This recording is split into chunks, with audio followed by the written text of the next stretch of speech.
Good evening. I trust you had a fruitful day. I do not say happy, though I hope it has been happy. Namo tassa bhagavato arahato samma sambuddhassa. Namo tassa bhagavato arahato samma sambuddhassa. Namo tassa bhagavato arahato samma sambuddhassa. Homage to the Buddha, the blessed, noble, and fully self-awakened one. Could you just tell me if the sound is okay? Could you put a little note in there for me? We've got a new laptop, you see, and I'm hoping it's using the sound from this little camera. Yeah, is the sound all right? Sounds fine, thank you very much. Okay, so we're tackling this problem of karma. So just let me repeat the sort of basic phrase that the Buddha uses, the basic formula. Beings are owners of their actions, right? You own it. You are heir to your actions, whatever consequences there are, they'll be yours. They originate from their actions. In other words, you're born of your actions, moment after moment. You're bound to them. You're chained to your actions, and your actions are your refuge. Hopefully, a good refuge.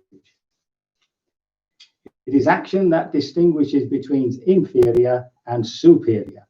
And then we went through various things. Now, you have to remember, these are very broad brushstrokes, right?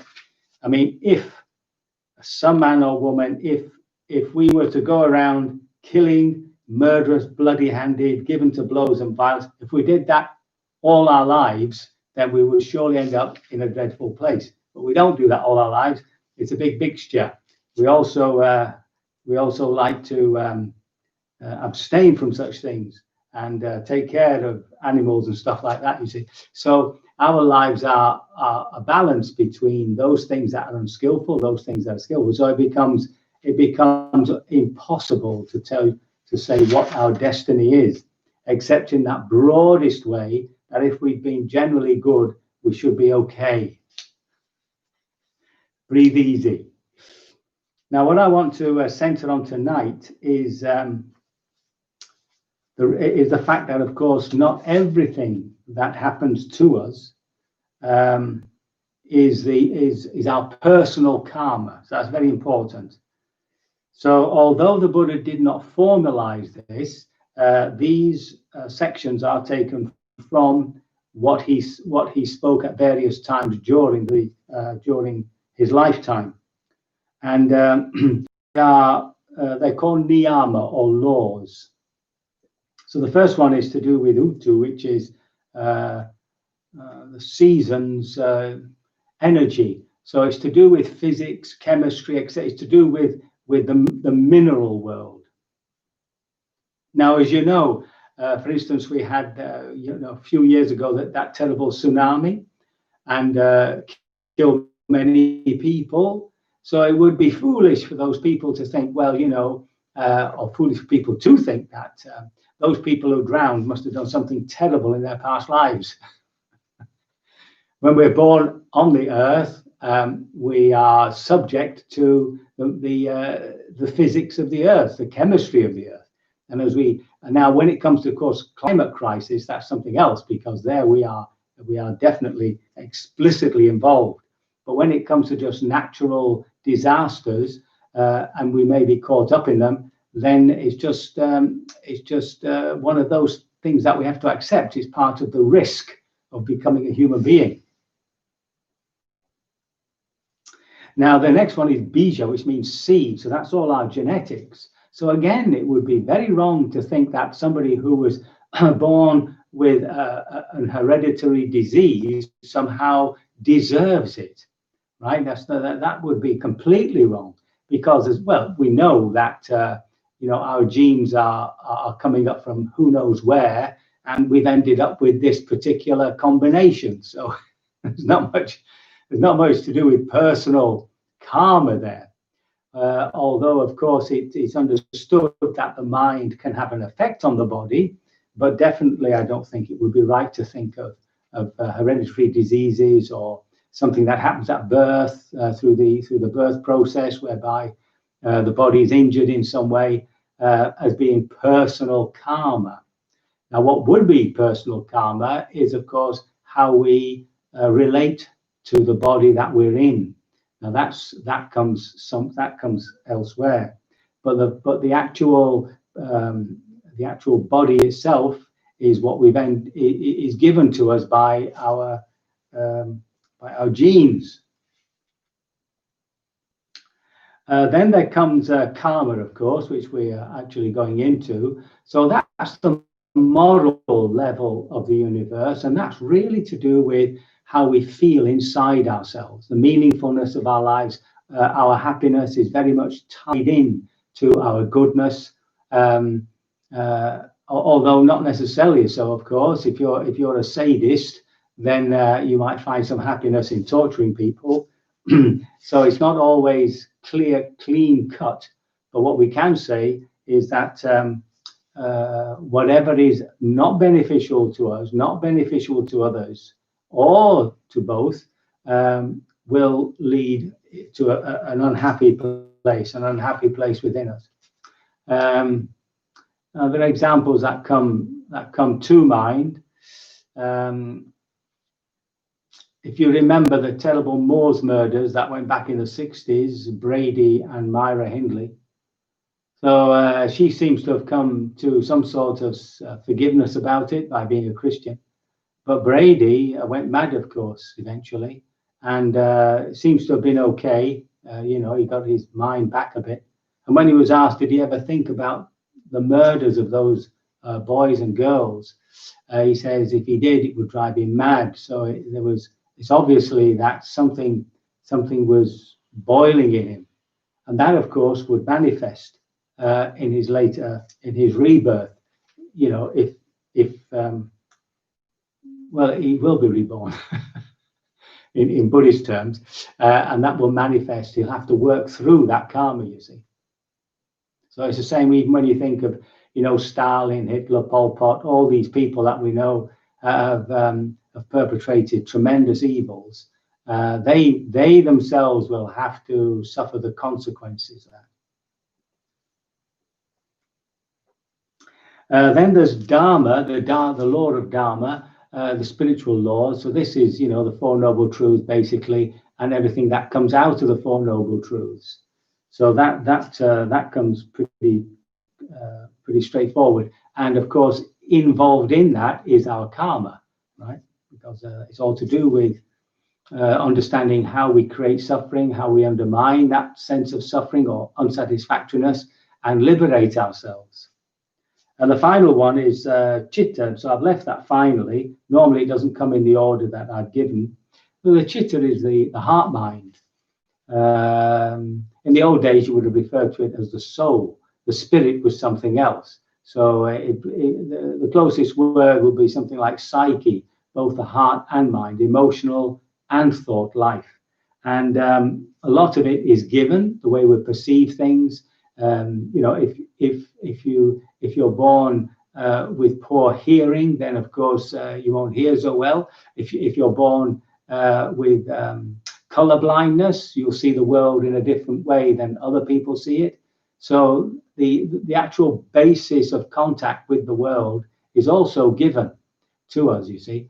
And what we do with it inside, of course, is also to do very much with just our whole basic psychology. Behind, of course, then we have this relationship of wanting, not wanting. But I suppose with this terrible murder of George Floyd, the question of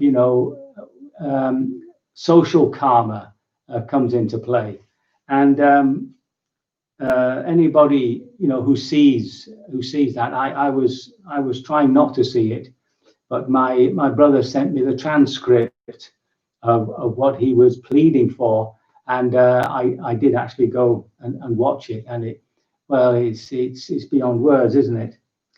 And what can we say? We can say that when we're born into a society, and we are given, whether we like it or not, the ignorances, the delusions, and the biases and the prejudices of that society. I'm a little bit confused the way people use bias and prejudice and all that, but in a sense, that prejudice remains within us as just a delusion. That's how we think. So every nation, every tribe thinks of itself as superior to others, you know, and that sense of superiority is just an extension of the self, an extension of the ego, of me. And of course, what the self does is it creates a fence, it creates a barrier, and it feels sort of safe when it has other people within the same corral. So you've got lots of little egos, all little selves all together supporting each other, and so the prejudices, the delusions of that society are maintained. And our job, our purpose is to really recognize a prejudice when it comes into our consciousness, you know, and we may be slightly disturbed by how prejudicial we might be, just caught here and there in certain circumstances, racial prejudice, sexism,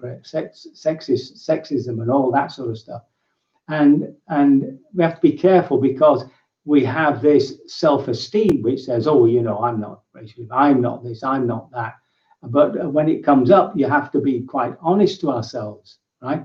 It's impossible for anybody in society not to be prejudiced. It's just part of our makeup. Our purpose in terms of purifying our hearts is to, first of all, really accept that everybody's prejudiced one way or the other in all these fields, and to actually accept it, and then, of course, to recognize, to be sharp when it appears always first in the mind, and to point to it and say, well, that's prejudice, that's judgmental, you know, and not to indulge it. And then very slowly, it has less and less an effect. As you know, if something is repressed within us, then it will manifest anyway. I mean, Freudian slips and all that. And Jung said something I thought was of tremendous profundity. He said, whatever is repressed will manifest as fate. Will manifest as fate. In other words, whether you like it or not, all our suppressed all our repressed prejudices and feelings and all that are actually having an effect on the way we are moving now, affecting the way that we relate to people, the way that we're working, the way that we're in the world. They've done all sorts of studies during my time when I was a teacher about the way that teachers quite unconsciously treat girls and boys differently, how they treat people from ethnic groups, whether they are black people or whatever, Indians or whatever, colored people, and white people, depending on whether the teacher themselves is white or otherwise. So all that's been, heavily studied and quite well known. And it's up to the teacher then to recognize those biases and not allow it to distort their teaching. So it's a really, really very difficult area for us to really be very truthful to ourselves about our own prejudices, and to allow ourselves to be honest about it, and then to make that decision. Well, I'm not acting on it. So if we're not acting on it, there's no consequence. This is the law of karma, right? So whatever the desire is in this particular discussion about prejudice, whatever that desire is, so long as it remains as some idea, some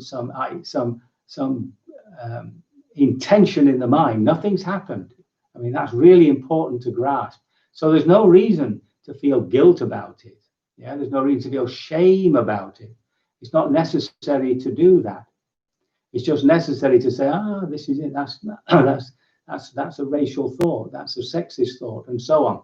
And to just stay above it, you know, just to stay with it and allow it to die away, right? And if we do get caught up in thoughts about it, to really, you know, pull ourselves off it and recognize it, sink into the heart, you know, and to be kind to ourselves, you see, and to be able to forgive ourselves, to be, you know, to actually say to ourselves, well, you know, that's part of my upbringing, that will always be there, you know, and this may come as a surprise.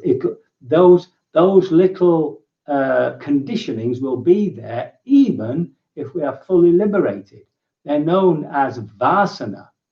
These vasana are sort of leftover traces of conditionings.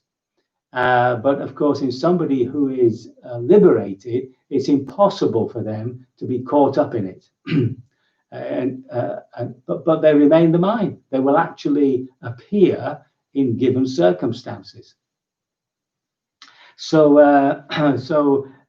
recognizing that, it is basically our job to be aware of any negativity, especially prejudices, and so on and so forth, and to just be honest about it, you know. And there's no shame for that. There's no guilt. That's the part of the baggage that we end up being given when we're born into a society.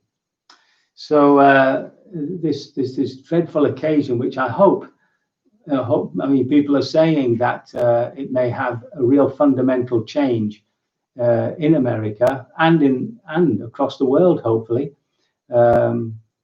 It's funny how something like that in plain sight can be truly shocking.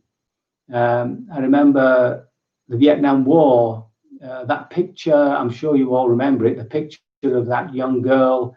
Well, there were lots of them running, but there was that young girl, that naked young girl, burning with napalm on her back from a bomb. And that sort of picture was just so shocking that I think it wasn't long after that the Americans pulled out of Vietnam.